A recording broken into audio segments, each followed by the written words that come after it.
We've got the Mazda 3 Sedan GT. I think I like this more than the hatch. Plenty of power. This thing is fun to drive. Yeah. It's a great little car. What's under the hood of this thing, Andrea? A 2.5-liter four-cylinder with a 6-speed automatic transmission, 186 horsepower and 186 pound-feet of torque.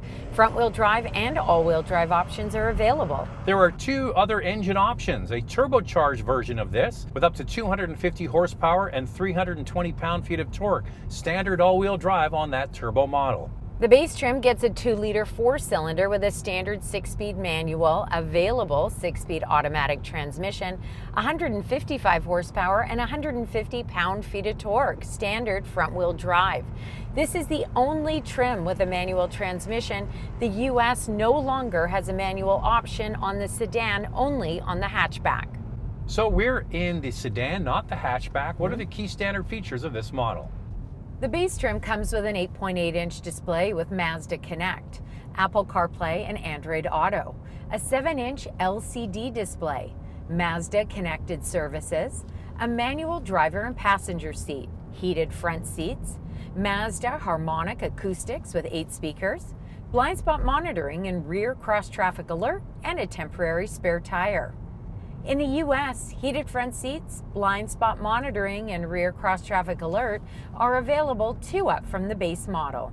You've got a mode button here. You can put it in sport. What else can you put it in? You got to put it in S for subscribe, and if you can hit that notification bell, you'll be notified when all of our reviews drop, and then you can watch them. And we do this, the Couple Car Review, twice a week. The first one drops on Wednesday. We put another one out on Saturday. So make sure you like and subscribe, but also follow on Instagram. It's Motormouth_Andrea to get a sneak peek behind the scenes. For me, it's Motormouth_Auto, and the links are below the like button. This video is brought to you by Canada Drives. Shop online for your next used vehicle and enjoy the convenience of to-your-door delivery and the confidence of a 7-day love it or return it guarantee. Visit canadadrives.ca to learn more. Pretty quiet. Yeah, we have a story about is this the turbo or not coming up a little bit later in Questions, Coffee, and Cars. I'm impressed with this, Andrea. How do you like the way it drives? I really love it. I mean, do I ever get into a Mazda that I don't love? It's the dynamic handling. Let me think. No, you love them all. I do. Engaging drive, heavier steering, exactly what I like. You really feel the road. It's easy to maneuver. I'm a big fan of this one. Surprise, surprise. Well, in most vehicle categories, whether it's small SUVs, sedans, whatever, there's usually a couple of categories. The good A to B transportation cars, you know, like a Corolla would be that. And then the fun to drive cars, I would put this and the Civic and maybe even the Jetta in that category. Now, some of you, I've heard, don't like the fact that this comes with a torsion beam rear suspension, but it handles so well. I don't know what they've done, but it almost feels like the back is flat and it kind of pivots on the front wheels. It's very interesting the way it works, but it works. And it used to be you steered clear totally of torsion beam rear suspensions. Now some brands do it well. Volkswagen's another one that does it well, and Mazda, you got it nailed. And we found that with the CX-50. They went with a torsion beam rear suspension in that one. And I would say that it handles equally as well as the CX-5, which doesn't have one. See, Andrea loves them all. I know, right? I mean, just call me a Mazda fan, and it really comes down to the drive. We've called you that many times. Fangirl. I prefer the look of this sedan over the hatchback. I just think it has a more balanced look to it. It's the big C-pillar. That's the curved pillar that goes around the back of the hatchback. It's very thick. And the shape of it is very wedge-like. And what do you get with that, Andrea? Very small rear windows. And outward visibility isn't great out the side. This is more open feeling. It looks more open feeling. It's a nicer vehicle to live with every day. This comes standard with LED headlights and LED rear combination tail lights. It has body colored mirrors and door handles, standard 16-inch wheels, available 18-inch wheels. We're test driving the top GT model. So with this GT, you get the dark 18-inch wheels. You also get some darker accents on the car and some chrome around the windows. Of course, Mazda always does a beautiful interior, lots of soft materials used throughout, very little hard plastic. I like the organized center console with the traditional shifter. It's just generally easy to use. The standard 8.8-inch display is controlled with the center console dial, which is easy enough to use. Hey, Zach? I love this because you don't get fingerprints all over the screen. You control it through the wheel. You've got the volume knob there. We talk about this all the time. It's very reminiscent of Audi's older MMI system. Yeah. There is no digital instrument cluster. They have a center readout, which is digitized, but mostly analog. I'm okay with that. With these digital cockpits, I always say you set it and forget it, so I could totally live with that. But back to the soft materials, Andrea. It's one of those things on camera, you can't really pick it up, but things like the center console, the doors, everything is really nicely put together. Yeah, this top GT model has a leather interior. Ours is red. I think that it looks really sharp and luxurious. It also comes with a 360 camera. You get the Bose sound system as well, and navigation. I recommend going one up from the base model. Not only do you get the 2.5 liter non-turbo engine, but you get a heated steering wheel. And another important feature in the rear is the armrest with the cup holders. Right? We've dealt with this with the Honda and the HR-V. Yeah, we beat the crap out of Honda for no armresting and cup holders. So this one has it, but you got to go one up from the base. Yeah, and also one up from the base model, you can add the luxury package in Canada, and that will get you the power driver's seat memory, the moonroof as well. Some people I know would prefer some extra light in here. No, I this know is the way Zach, no. That's the way I like it, just like that. But you know we would get one, right? Because I want a moonroof. So he would just have to keep it closed. That's what's great about it. See how easy that was? Yeah. Here's some features if you're in the US. On select trims, get leatherette upholstery. The Carbon Edition has the moonroof and red leather upholstery, just like this one. The premium trim gets the Bose sound system and a power driver's seat. If you get the top turbo model, that's where you'll find a heated steering wheel. In Canada, leatherette upholstery is available in that luxury package, and then the top trim gets leather upholstery. I can't believe in the US you got to go to the top turbo model to get a heated steering wheel. It's odd. That's it's almost whack. I know, it's almost like they don't think that they need a heated steering wheel in the US. It's interesting. We were talking to one brand, I can't remember who it was, and they said in their surveys in the United States, heated seats are still one of the top two things that people are looking for. Yeah. And a heated steering wheel and heated seats. Even in places like California on a chilly January day where it might be 60 degrees. We mock you because we're Canadian and we can get away with it. Two features that this doesn't come with are ventilated front seats and heated rear seats, which is not surprising in this class. Did you say rear seats, Andrea? Because here's me getting in the back seat of this car, and I like it better than the hatchback for what we talked about moments ago, and that is the side windows and the doors don't feel nearly as claustrophobic. And how does it fare compared to the competition? Well, it's not best in class. It's the Elantra that offers the most second row legroom. The trunk, of course, is a useful size. Sedans, maybe not as practical as hatchbacks, but you can still jam a lot of stuff in there. And it's the Kia Forte that offers the most trunk space in this class. All right, let's get into it. Some great questions. Time now for questions, coffee, and cars. Your questions from Instagram. Love that color. We bought one ourselves. Curious of your thoughts about the power steering, feel, weighting, any funny noises. We love the steering feel, but at times can feel heavy.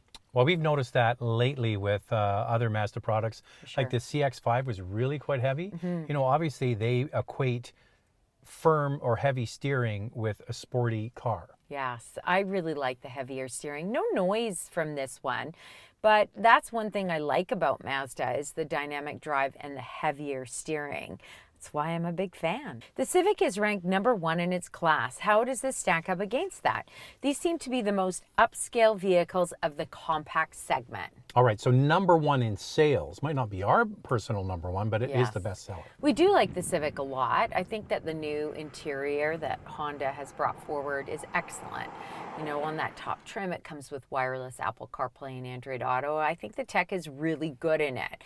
And it's big. That's the one thing it has this thing beat, is the rear seat legroom, and the trunk or the hatch is way bigger.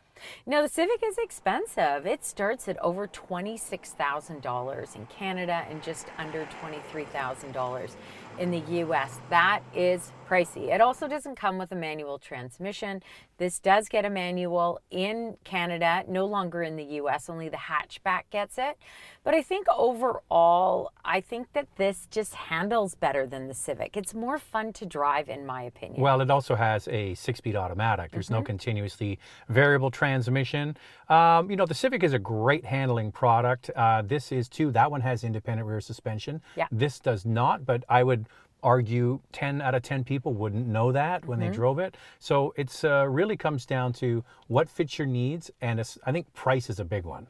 Also, the Civic gets better fuel economy than this. We put out a lot of content each week on the Motormouth YouTube channel, and it's easy to find. All you do is go to the YouTube search bar and type in Motormouth, the name of the channel, then the brand you're looking for. In this case, it's Mazda, and all of our videos pop up. It's that easy. Would you say that the turbo is needed for the Mazda 3, or is the naturally aspirated 2.5 enough? I really like this car, but if the turbo doesn't add a significant boost in power, I'd go with the naturally aspirated engine instead. All right, I have a bit of a story here. So when we were doing our drive-bys, I actually thought this was the turbo engine, later to find out that it is not. We have the 2.5-liter non-turbo. It has so much power that I have a hard time believing it's not a turbo. Like I'm starting to think, I've always been a huge fan of the turbo, but I haven't been in this non-turbo in a while, and I'm really impressed. I have earphones on when we're doing the car drive-bys, and Andrew has said about 4 times, I can't believe this is not the turbo. So that's the answer. Save your money, buy this 2.5 liter. And the other thing is, we noticed a marked difference in fuel economy because Andrea likes to drive Spirited. And some people call me a hooligan. I don't know why. Well, I say that too. And it uses a lot more with the turbo versus this. And you know what? If I was buying this, I'd be very happy with it. And it's that 186 pound-feet of torque. Like when you're going up a hill, wow, it's fantastic. So I'm a big fan of this non-turbo and the turbo. And now it's time for our hot topic. What's this one, Andrea? Is Mazda doing anything in the form of electrification? Well, they already have an electric car. You might not have heard of it. It's the MX-30. The reason why you probably never heard about it is it only has 160 kilometers of range. That's right, just 100 miles of EV range. But they've sold a lot because you can't get a car these days, so people are actually buying them. And Mazda plans by 2030 to have an electrified version of every model, which will include a hybrid or a plug-in hybrid, and then of course pure EVs too. So they have an aggressive plan. They just need to get there. So some of you might not also be aware that this company and Toyota do have an alliance to work together to create new products. So what is Toyota good at? They're good at hybridization. Put the 2 and 2 together, that's probably what's coming, right? Well, the CX-50 is coming next year with a hybrid option. Will it have that powertrain that Toyota offers? Maybe. So what kind of fuel economy do you get with this engine, and more in our vital stats? Let's start with pricing. We'll do Canadian pricing first, and then we'll move on to the US. The base manual front-wheel drive starts at just under $21,500 Canadian, and the base automatic front-wheel drive starts at just over $22,500 Canadian. And the top GT 2.5T starts at $35,500 Canadian. In the US, the base front-wheel drive model starts at just over $21,000, and the top 2.5T Premium Plus is $33,500. Here's the fuel economy for this 2.5 liter. 9.5 liters per 100 kilometers city, 7.2 on the highway. That's 25 miles per gallon city, 33 miles per gallon highway. Mazda offers a warranty of 3 years with unlimited kilometers in Canada and 3 years or 36,000 miles in the US. Okay, you're in the market for a compact car.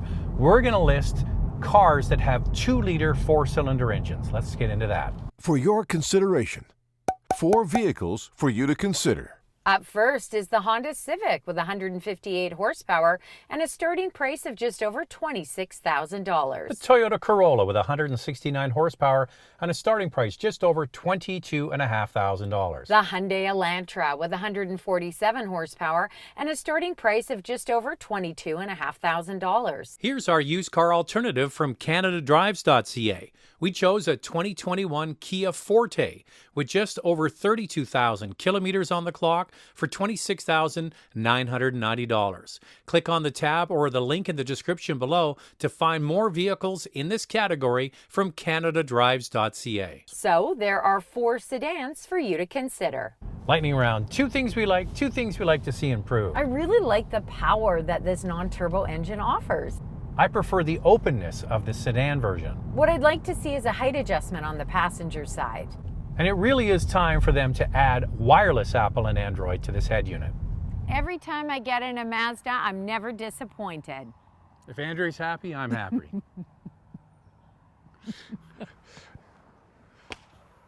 This video is brought to you by Canada Drives. Shop online for your next used vehicle and enjoy the convenience of to-your-door delivery and the confidence of a 7-day love it or return it guarantee. Visit CanadaDrives.ca to learn more.